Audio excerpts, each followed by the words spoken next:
si lo hacemos desde el foco de una comparación del racismo en Puerto Rico con el discrimen racial en los Estados Unidos, tú vas a encontrar que en los Estados Unidos sí hay un racismo sistémico donde yo le llamo, esa es mi forma de llamarlo, yo le llamo un racismo sincero, porque no te quieren, te discriminan por tu color, pero te lo dicen abiertamente y es más, hasta cierto punto es institucionalizado en los Estados Unidos. Y tú tienes que atenerte, ¿verdad?, a que estás viviendo dentro de una comunidad extremadamente racista. Y tú asumes las posiciones para defenderte y sabes que tienes unos retos grandes. Sabes que con la policía un hombre negro no tiene muchas posibilidades. Si tú comparas con Puerto Rico, pues en Puerto Rico existe la discriminación racial. Pero no es sistemática, no es como la discriminación en los Estados Unidos. Aquí, realmente, como negro, pues no tiene las mismas oportunidades que tiene una persona, vamos a llamarle de piel clara. Porque, vamos a llamarle blanco, vamos a llamar las cosas como son, ¿verdad? Y entonces tú como persona negra, como puertorriqueño negro, pues tienes el problema de que piensas que te quieren y no te quieren. Es un discrimen solapado, un discrimen hipócrita, donde tú en Puerto Rico, si eres de piel negra, el esfuerzo que tienes que hacer para lograr unos éxitos en tu vida, tanto social como económica, tu vida profesional, la lucha es mucho más fuerte, porque ya te miran, tú sabes, el negro tratan de invisibilizarlo de manera tal que no sea el negro, a pesar de la aportación del negro a la cultura puertorriqueña. El negro en la cultura está muy presente en todas las disciplinas de la vida, en el deporte, en la educación, en todas las disciplinas de la vida. El negro está ahí, pero lo tienen ahí como con una barrera puesta para que no avance mucho. Y tú ves que el negro no ha llegado a posiciones con la inteligencia, con el talento. No, y se le hace difícil llegar, porque un blanco con menos credenciales llega más lejos que un negro que tiene más potencial y más talento. Por lo tanto, es una barrera para el avance del negro en Puerto Rico, este discrimen solapado que tenemos aquí. Y se ve, y lo más triste de todo es que la cultura negra ha aportado mucho a nuestra vida, tanto en el lenguaje como en todo, como dije anteriormente, como en todos los quehaceres de nuestra vida. Hay una aportación clara, evidente, y la propia sociedad, y lo niega después, la propia sociedad mantiene en retraso, ¿verdad?, el avance de las personas negras en este país. Mi primera profesión fue el magisterio, o sea, yo me gradué de pedagogía en la Universidad de Puerto Rico y mi primer trabajo profesional fue como maestro en la escuela secundaria del pueblo de Loíza, y me di cuenta que la filosofía educativa que se promueve es equivocada. Y me puse a examinar los libros de texto, quién escribe la historia. Los libros de texto de la escuela es escrita por el blanco. Los libros de texto de la escuela promulgan una supremacía del blanco sobre el negro, porque tú no encuentras, muy difícil encontrar niñitos negros en esa literacia escolar. Yo, por lo menos, mi época en mi educación preescolar, escolar, secundaria, primaria, secundaria, los libros que yo leía eran los libros de Pepe y Lola, y Pepe y Lola eran blancos. Muy poco, hacían invisible al negro, porque muy poco salía del negro en los libros, en los textos escolares.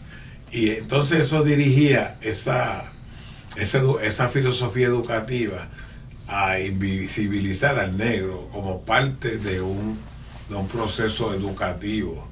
Y así el negro también crecía dentro de ese sistema entendiendo que en cierta manera había una supremacía del blanco, y cuando el negro se graduaba de escuela superior no tenía las herramientas como para poder defenderse, y lo discriminaban, lo acosaban por ser negro y no se daba cuenta, ¿ves? Porque entendía que así era el proceso, de que el blanco, pues lo que hacía el blanco estaba correcto, y el discrimen era cosa natural en la vida.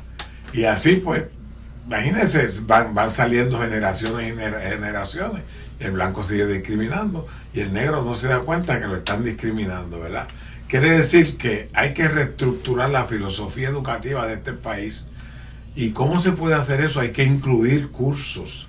El currículum de la escuela, por lo menos en la escuela secundaria, debe incluir una serie de disciplinas que se enseña allí, donde se pueda llevar el mensaje de que hay una constitución en este país que establece que todos los hombres son iguales ante la ley, que no se puede hacer distinción por el color de la piel de una persona.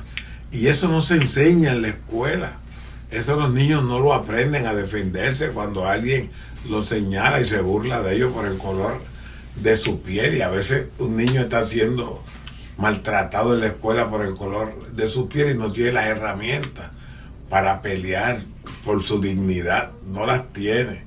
Entonces, es que la escuela no provee las clases necesarias para que esto ocurra. Y tiene que haber una clase en bueno, tiene que ser parte de ese programa de educación, que hayan cursos específicamente para establecer que todos los hombres somos iguales. Cursos de constitución, sobre la constitución, lo que establece la constitución. Cursos de derechos civiles.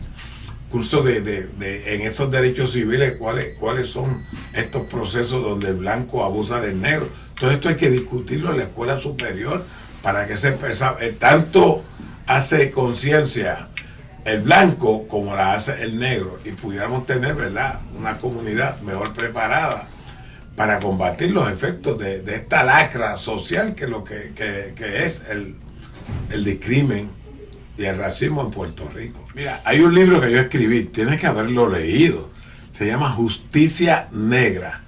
Ese es el libro donde yo hago el recuento de los casos que yo he llevado a los tribunales, donde se presenta al rojo, al claro, al blanco, al negro vivo, lo que es la discriminación racial en Puerto Rico. Casos de negros que han sufrido porque han sido discriminados en su vida laboral, en su vida social, en su vida normal, solamente por el color de su piel.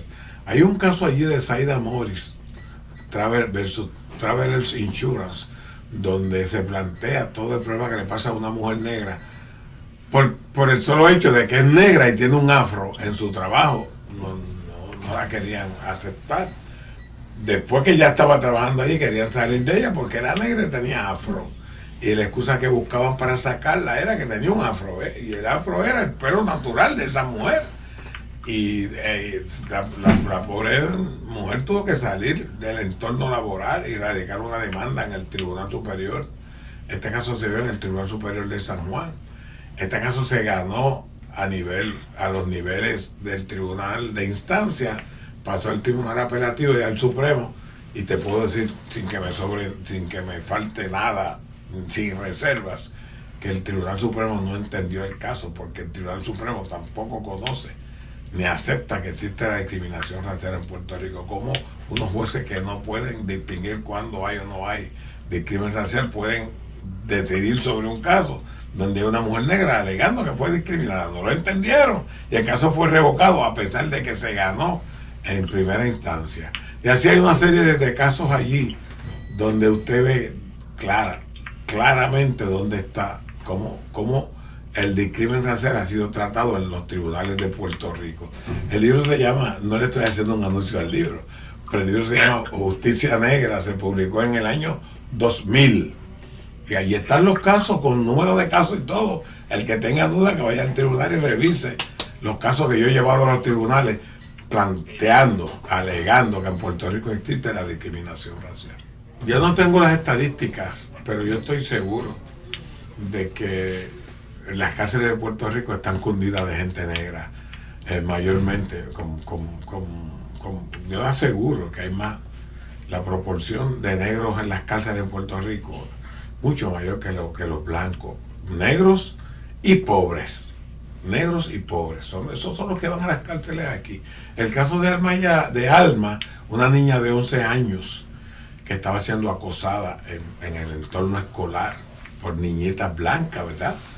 Y ahí tú ves cómo el racismo viene desde el hogar, porque yo estoy seguro y sé, conozco casos donde los padres le dicen a sus hijos: no te juntes con aquella negrita porque te mancha, no te juntes con ella, sáquele el cuerpo a la negrita. Y ellos aprenden eso, reciben eso en sus hogares. Y Alma, en su quehacer escolar, estaba siendo acosada, la molestaban. La palabra que no me gusta mucho, el bullying. Estaba pasando por un proceso de bullying que ella desconocía. Pero Alma en un momento dado se defendió, y cuando se defendió peleó, y entonces el sistema la acusan, y lo más triste de todo es que la llevan a los tribunales, pero el tribunal, la propia escuela no supo manejar el asunto, porque el propio director escolar no se reunió, no buscó una solución interna para ese problema, y llevaron a una niña de 11 años que defendía su dignidad, porque la acusaban la molestaban por ser negra, defendió su dignidad, y el único remedio que hubo fue llevarla a un tribunal, a una niña de 11 años. Los niños no se llevan a los tribunales, llévenlos a la iglesia, llévenlos a los pies de Jesucristo, que los pidió: tráiganme los niños, no los lleven a un tribunal. Y esa niña, el propio tribunal, cuando el caso llegó al clímax, que se iba a celebrar el juicio, los fiscales desistieron del caso porque sabían que el caso iba a ser pasado a través de la televisión, y hasta cierto modo le cogieron miedo a que el pueblo de Puerto Rico se enterara de esa atrocidad de enjuiciar a una niña porque defendió, una niña negra de 11 años, porque defendió su dignidad como ser humano. Y desistieron del caso y lo archivaron, y nosotros radicamos una demanda contra el sistema, que fue detenida, ¿verdad?, por la Junta. Está paralizada, pero ahora estamos defendiendo la dignidad de esa niña. Ese es el caso de Alma. Sí, yo te puedo decir que existe reglamento, existen leyes que condenan, leyes. En el Código Penal de Puerto Rico hay un delito que se aplica a aquellas personas que discriminan con otras por el color de su piel. Existen normas del Departamento del Trabajo, existe, ¿verdad?, una serie de reglamentos y de leyes para evitar la discriminación racial, pero no se ponen en práctica, no se aplican, ¿verdad? Eso es una letra muerta, pero tampoco se hace lo contrario. Yo no veo que a los policías de este país se mantengan recibiendo educación continuada para evitar discriminar contra los ciudadanos que a veces son acusados injustamente de cometer delitos, para evitar que ellos en sus actuaciones, ¿verdad?, ataquen o vayan en contra de ciudadanos negros que hayan cometido algún tipo de infracción. El gobierno en este pueblo, en este país, no promulga nada que ayude a establecer una igualdad entre el negro y el blanco. Y es raro que uno tenga que estar hablando de negro y blanco en una sociedad donde todos somos una mezcla de tres razas, de la raza española, la raza indígena y el negro con la gran aportación que ha hecho. Pero el gobierno no hace nada. Yo no veo una acción proactiva dirigida a evitar, a conjurar el problema racial, el problema social que provoca el racismo en Puerto Rico. No he visto esa acción de proactividad, no la he visto, aunque haya una letra que lo prohíba. El Estado se hace cómplice Y estos casos donde hay abuso, que ha habido abuso policíaco contra un ciudadano negro, que yo sé que lo han habido, yo he intervenido desde hace muchos años defendiendo personas que la policía los ha acusado de delitos, pero cuando usted va al fondo de la cosa, la persona acusada era negra, el perjudicado era blanco, y la lucha ha sido grande por tratar de ayudar, ¿verdad?, a que no le caiga todo el peso de la ley a un negro que en alguna u otra forma tuvo una interacción con un blanco. Y yo creo que sí, que hay muchos negros sufriendo en este país acoso policiaco, acoso institucional en algunas agencias de gobierno. Ya usted sabe el caso que mi hija lleva contra un funcionario del municipio de Cataño, una mujer negra, acosada, abusada. Pues entendemos que el sistema no le interesa, cambia la vista cuando se encuentra con un problema racial en el quehacer diario, consuetudinario de nuestra sociedad. Cambia la vista si es que se está abusando contra un negro o que se está discriminando. Y no hay una acción proactiva para conjurar la situación. Innumerables, muchos casos. Muchos casos se quedan a nivel de regla 6 cuando un negro lo han acusado de un delito que no cometió. Nosotros vamos y el caso se elimina inmediatamente cuando se va a ver en sus méritos. Muchos casos civiles y criminales que hemos representado a mi gente, ¿verdad? Como yo como abogado criminalista y activista de derechos civiles, pues he podido, la gente me ha buscado.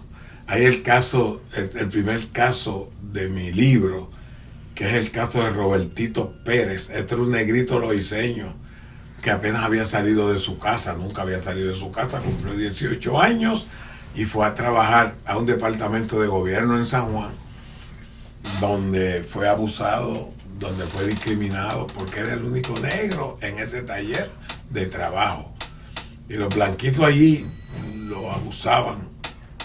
Y este muchacho en una ocasión fue agredido por un blanco y el blanco se mofó de él, lo agredió, y cuando él trató de defenderse lo agarraron. El muchachito se fue a su casa y al otro día llevó un arma de fuego y le pegó 5 tiros por la espalda al blanco. Este es un caso que se escuchó mucho en Puerto Rico.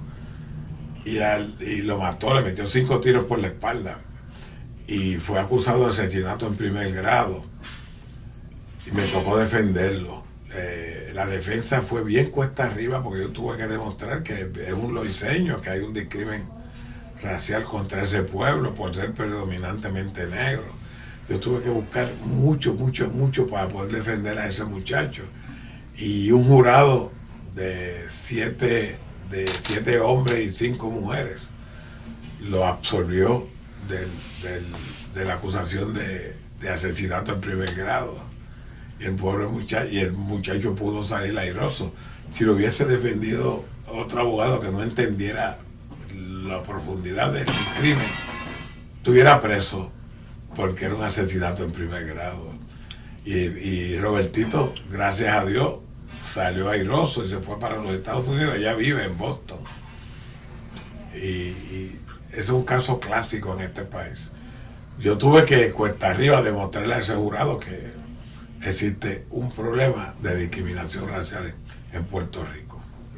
La policía de Puerto Rico necesita también ser orientada, porque hasta tú puedes llegar a lo más increíble del mundo, ver a un policía negro abusando de un ciudadano negro que no ha cometido delito, pero hay una intervención, pues ahí viene si es un negrito de Llorens Torres, ya tú sabes que no tiene la mínima posibilidad de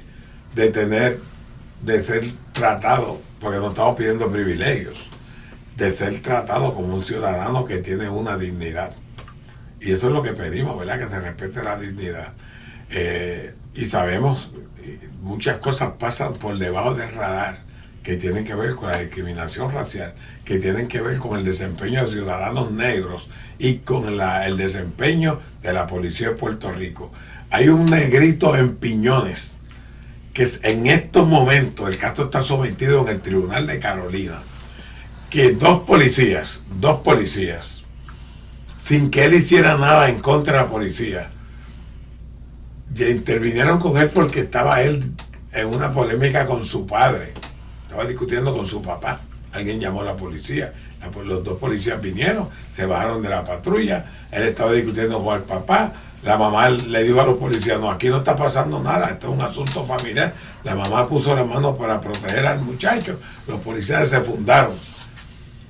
Primero le tiraron con un taser y el taser falló, y él le dijo, mire, fallaron, dejen esto, y el policía desenfundó su arma de fuego. El muchachito estaba desarmado, indefenso, y le metió un tiro en pleno pecho y le pasó un pulmón. Ese muchacho salvó su vida porque era un hombre joven y fuerte, un negro fuerte de Piñones.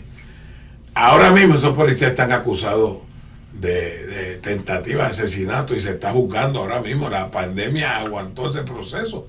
Pero vayan al Tribunal de Carolina. ¿Y quién supo de eso en este país? Que dos policías atacaron a un negro indefenso y le pegaron un tiro en el pecho. Eso no sabe nadie. Nadie lo sabe, eso lo pasaron. Si hubiese sido un blanquito, o si hubiese sido otro tipo de escenario, se hubiese enterado todo el mundo. Pero como fue un policía que le disparó a matar a un negro, eso no lo sabe nadie. Pero vayan al Tribunal de Carolina tan pronto pase la pandemia. Está señalado ese juicio en la sala 207 del Tribunal de Carolina. Se está celebrando el juicio. Y a los padres de ese joven le pusieron una ley de mordaza y no pueden hablar del caso. Cosa que yo entiendo, ¿verdad? Pero la prensa, nadie cubrió ese caso. Ese caso pasó y está por ahí debajo del radar para que lo vean. Y ahí tienen un ejemplo de lo que es el abuso policíaco. Eso es casi prácticamente el caso que se está ventilando hoy de Floyd. Eso es unos policías, abuso policíaco contra un negro. Eso es lo mismo. Acá en Puerto Rico nadie se enteró. Necesitamos educación, conciencia. El propio ciudadano negro tiene que conocer mejor su historia. Tiene que asumir una actitud más agresiva en términos de defender su dignidad. Usted es negro, pero tiene dignidad. Usted mismo tiene que saber que la tiene. Tiene que buscar las herramientas, educarse, prepararse para conjurar la situación. Hay que educar tanto al uno como al otro, ¿verdad? Mejorar el currículo de cambiar la filosofía educativa completa en cuanto a lo que es la Constitución de Puerto Rico y las defensas, las protecciones que le da al ciudadano en contra de actos contrarios a su dignidad. Creo también que el Estado debe promulgar seminarios y promulgar un sistema educativo para toda la comunidad, que los policías tengan que pasar unos cursos sobre lo que son los derechos civiles, la importancia de respetar la dignidad del ser humano independientemente del color que tengan, donde todas estas agencias que trabajan con los ciudadanos que puedan estar en una educación continua sobre lo que es la discriminación racial, cómo duele, cómo afecta. Nada de eso se hace en este país y hay que trabajar en ello. Y la policía, los ciudadanos y en las propias gente negra que no han sido tan llevadas a la normalidad ficticia de que el blanco en cierta manera es superior al negro, que hay un conformismo y hay que atacarlo.